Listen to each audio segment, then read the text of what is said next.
Sir வணக்கம் sir. வணக்கம். ரஜினியும் கமலும் சேர்ந்து நடிக்கிற படம் எப்போ சார் ஷூட்டிங் ஆரம்பிக்க போகிறாங்க?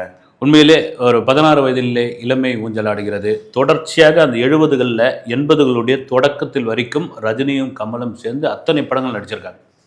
அதன் பிறகு ரெண்டு பேருமே பிரிஞ்சுட்டாங்கன்னா சம்பளம் ஒரே சம்பளம் தான் கொடுக்குறாங்க நம்ம ரெண்டு பேருக்கும். நம்ம ரெண்டு பேருக்குமான வேல்யூ வேற வேற ஆகி போச்சு. ஒரு பக்கம் சூப்பர் ஸ்டார், இன்னொரு பக்கம் உலகநாயகன், ஒரு பக்கம் கலைஞானி, இன்னொரு பக்கம் பார்த்தீங்கன்னா சூப்பர் மெகா ஸ்டார் அப்படின்னு கூட சொல்லலாம்.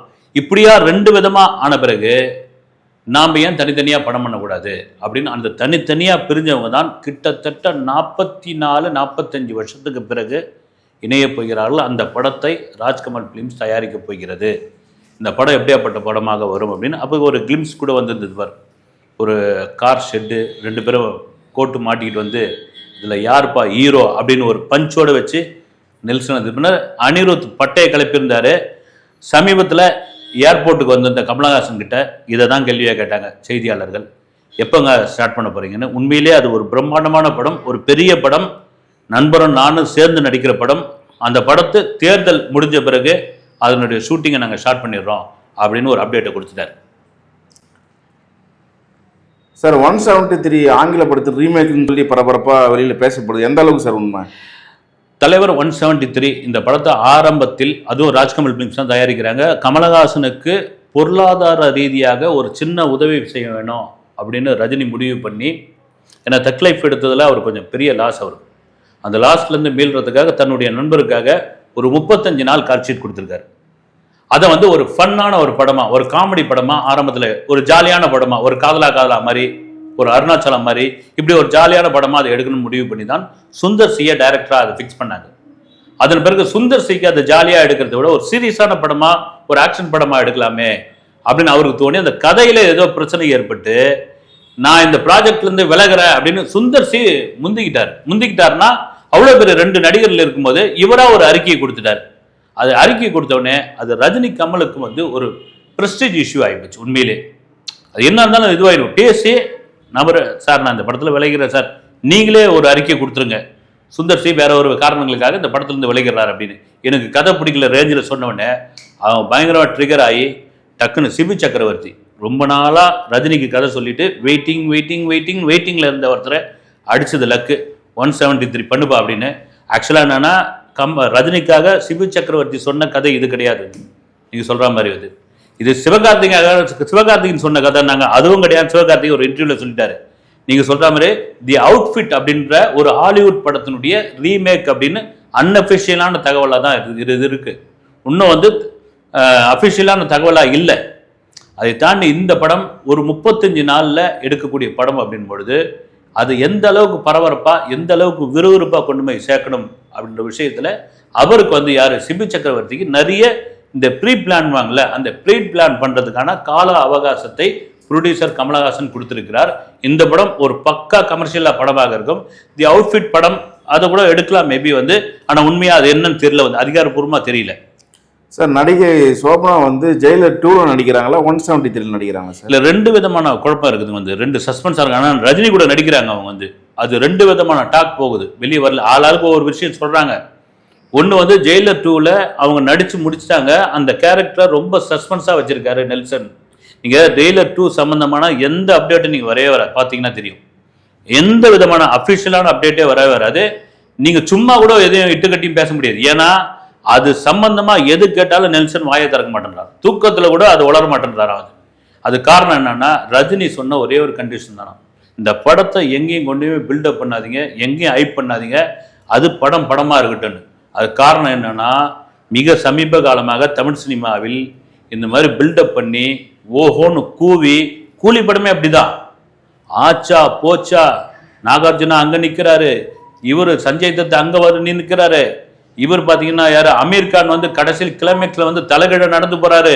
இப்படியெல்லாம் பில்டப் பண்ணி ரசிகனுக்கு ஓவராக எதிர்பார்ப்பை கூட்டி அவன் பார்த்துட்டு என்னையா படம் எடுத்து வச்சுக்கிறீங்க, நீங்கள் எல்லாம் கெஸ்ட் ரோலில் நடிச்சுட்டு போயிருக்காங்க, இதுக்கேயா நீங்கள் இவ்வளோ ஆர்ப்பாட்டம் பண்ணீங்க அப்படின்ற அளவுக்கு வருத்தப்படாங்க.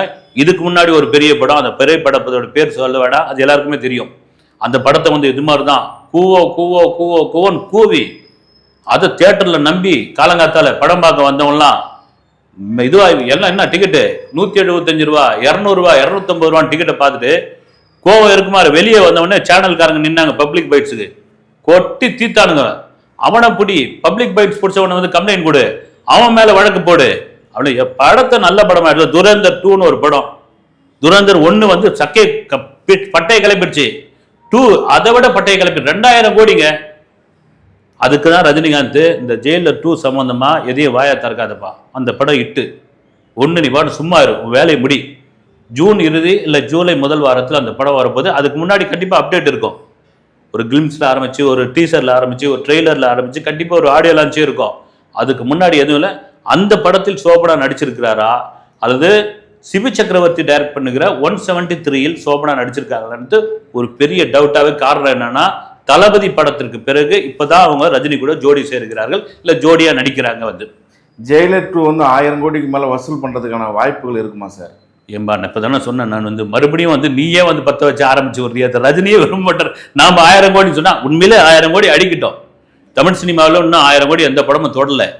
எல்லாத்தையும் பேசிக்கிட்டு தான் வராங்க. இப்போ பேச நம்மளையும் திட்டுவாங்க, ஏன்பா நீ தான் வந்து ஒவ்வொரு படத்துக்கும் 1000 கோடின்னு சொல்லிட்டு போறேன்னு. ஜெயிலர் 2 ரஜினியோட எதிர்பார்ப்பு என்னன்னா, எதையும் பில்டப் பண்ணாதீங்க, எதையும் சொல்லாதீங்கன்னு போது இந்த படத்துல ஒரு பெரிய கண்டென்ட் இருக்கு. ஏன்னா ஜெயிலரே அப்படிதான் சொன்னாங்க, வந்து இந்த படம் ஓடாது, இது தாங்காது. நெல்சன் வந்து ஒரு தோல்வி பட டைரக்டர், பீஸ்ட் எடுத்து வந்து விஜயை காலி பண்ணிட்டாரு, இப்படிலாம் சொன்னாங்க. அந்த படம் கட்டுக்கடங்காத கூட்டம் வந்து பிரமாதமாக ஹிட் ஆயிடுச்சு. ஜெயிலர் 2 கண்டிப்பாக ஒரு மாபெரும் வசூலை கொடுக்கும் என்பது ரஜினியோட மிகப்பெரிய நம்பிக்கை.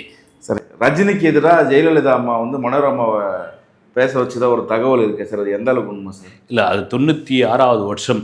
ஏன்னா இந்த ஆதவ அர்ஜுனா மேட்ரு வந்த பிறகு கூட பார்த்தீங்கன்னா 2 பேருக்குமான ஒரு பனிப்போரா இருந்தது, ஒரு அறிக்கை போரா மாறிச்சு. அதெல்லாம் தாண்டி இந்த மனோரமா விவகாரம் கூட நிறைய பேர்லாம் கூட மேற்கொண்டு காட்டியிருந்தாங்க. அது என்ன நடந்ததுன்னா, 1996வது வருஷம் மறுபடியும் ஜெயலலிதா அவர்கள் ஆட்சிக்கு வந்தால் இந்த தமிழ்நாட்டை ஆண்டவனாலையும் காப்பாற்ற முடியாது அப்படின்னு ரஜினி ஒரு போட்டார் பாருங்க. அது தமிழக அரசியல் களத்தில் பெரும் இதுவாகி போச்சு. அந்த நேரம் அந்த அம்மையாருக்கு வந்து கடும் கோபத்தோடைய உச்சிக்கே போயிட்டாங்க. அந்த அம்மாவை நெருங்கி இப்படி நிமிர்ந்து பார்க்க முடியாத அளவுக்குலாம் இருந்தப்போ ரஜினி ஒரு வீடியோ போட்ட உடனே சுற்றி எல்லாரும் மூவ் பண்ணாரு. அப்புறம் கலைஞர் அத்தனை பேர் வந்து ரஜினி வந்து கொண்டாட ஆரம்பிச்சிட்டாங்க. ஏறக்குறைய அவர் கொண்டு போய் முதல்வர் நாற்காலில் உட்கார வைக்கணும் முடிவு பண்ணிட்டாங்க. அந்த நேரம் எலெக்ஷன் நேரம் பயங்கரமான கோபத்துக்குள்ளாகி மனோரமா அவர்களை கூப்பிட்டு, மறைந்த ஆட்சி மனோரமா அவர்களை கூப்பிட்டு, நீங்கள் வந்து எல்லா ஊருக்கும் தேர்தல் பிரச்சாரத்துக்கு நீங்கள் போங்க, போகிற இடம் போகிற நீங்கள் ரெட்டையிலையை பற்றி அதிமுகவை பற்றி பேசக்கூடாது, ரஜினிக்கு எதிராக பேசணும், உங்களால் எந்த அளவுக்கு இறங்கி பேச முடியுமோ பேசுங்க அப்படின்னாங்க. மனோரமா அப்படி ஒரு பேச்சு, ஒவ்வொரு மேடியாக வந்து என்னென்னவோ வந்து அது நீங்கள் அந்த பழைய வீடியோலாம் இருந்தால் எடுத்து பாருங்கள், கண்ணா முன்னான்னு பேசி அது ரஜினிக்கு ஃபேவராக மாறிச்சு. எல்லாருக்கும் ஆச்சரியமாகி போச்சு. எங்க மனோரமாவுக்கு இவருக்கு என்ன தகராறுங்க? இவரு 2 பேரும் சேர்ந்து நிறைய படம் பண்ணியிருக்காங்க. அதுவும் வந்து மனோரமா கான்ட்ரவர்சி யாருக்கும் போகாதவங்க, எல்லாருக்கும் நல்ல விதமாக இது பண்ணுறவங்க. அப்போ சிவாஜி ஆச்சரியம். ஏன்னா சிவாஜி அவர்களுடைய எதிர் வீடு தான் மனோரமா வீடு. என்னடா இப்படி பேசுறது அந்த அம்மா அப்படின்ற அளவுக்கு அவரு ரொம்ப இதுவாகிட்டு இருக்கிறாரு. கடைசியில் அதிமுக தோத்து, அதன் பிறகு மனோரமா போய் வெளியிடங்கள்லாம் போகும்போது ரஜினி ரசிகர்லாம் கண்ணாமண்ணான்னு திட்டி, சில இடங்களில் ஒரு ஊரில் ரயில்லேருந்தே இறக்காமல் விட்டுக்கிறாங்க, இறந்தா அடிக்க ஆரம்பிச்சிட்டாங்க இந்த சாத்துக்குடி தோல் இதெல்லாம். அப்புறம் ரஜினிக்கு வந்து விஷயம் தெரிஞ்சு அவர் வந்து ஒரு அறிக்கை ஒன்று கொடுத்தார். தயவு செய்து யாரும் அவங்க மேலே வந்து எந்தவித விமர்சனமும் செய்யக்கூடாது, எந்தவித தாக்குதலும் இது பண்ணக்கூடாது, என்னுடைய சக நடிகை அவங்க, என்னுடைய அம்மா மாதிரி அவங்க, தயவுசெய்து இது பண்ணாதீங்கன்னு. அந்த நேரம் தான் அவருடைய படப்பிடிப்பு அருணாச்சலத்தில் இந்த கேரக்டருக்கு யாரை ஃபிக்ஸ் பண்ணலாம் அப்படின்னு ரஜினிகிட்ட கேட்டப்போ ஒரே ஒரு வாரத்தில் மனோரமா அப்படின்னாரு. அப்போ அந்த மனோரமா காம்பினேஷன் ஷூட்டிங்கு மனோரமா அந்த ஃப்ளோருக்குள்ளே வராங்களாம். யூனிட்டே அப்படி பார்க்குதா, ரஜினி பார்க்குறாங்களாம், அவங்கள பார்க்குறாங்க, ரஜினி பார்க்குறா, இவங்க பார்க்குறாங்களாம். வந்து நின்ன உடனே அந்த அம்மா பல அழுந்த உடனே ரஜினி கையை பிடிச்சிக்கிட்டார். எனக்கு தெரியும் காலமும் இதெல்லாம் கடந்து தான் நான் வந்திருக்கிறேன் இந்த அரசியல, நான் திட்டமிட்டு பேசல தம்பி அப்படின்னு ஒன்று அழாதம்மா. ஏன்னா மெரினா பீச்சில் ஒரு சமயத்தில் ஷூட்டிங் நடந்தப்போ ரஜினியை வந்து ஒருத்தன் கூட்டத்தில் நின்று வந்து, அப்போ அவுட் பார்க்குறவங்க பாரியா இந்த பைத்தியம் என்ன அழகாக டான்ஸ் ஆடுது அப்படின்னு ஒன்று மனோரமா போய் யாரா பைத்தியம்னு அந்த சொன்னவனை போட்டு அடி நடிச்சிருக்காங்க. அதை ரஜினி மறக்காமல் ரீவைண்ட் பண்ணி காமிச்ச பிறகு அதுக்கப்புறம் அது சுமூகமாக ஆயிடுச்சு. வந்து கருத்துக்களுக்கு ரொம்ப நன்றி சார். வணக்கம்.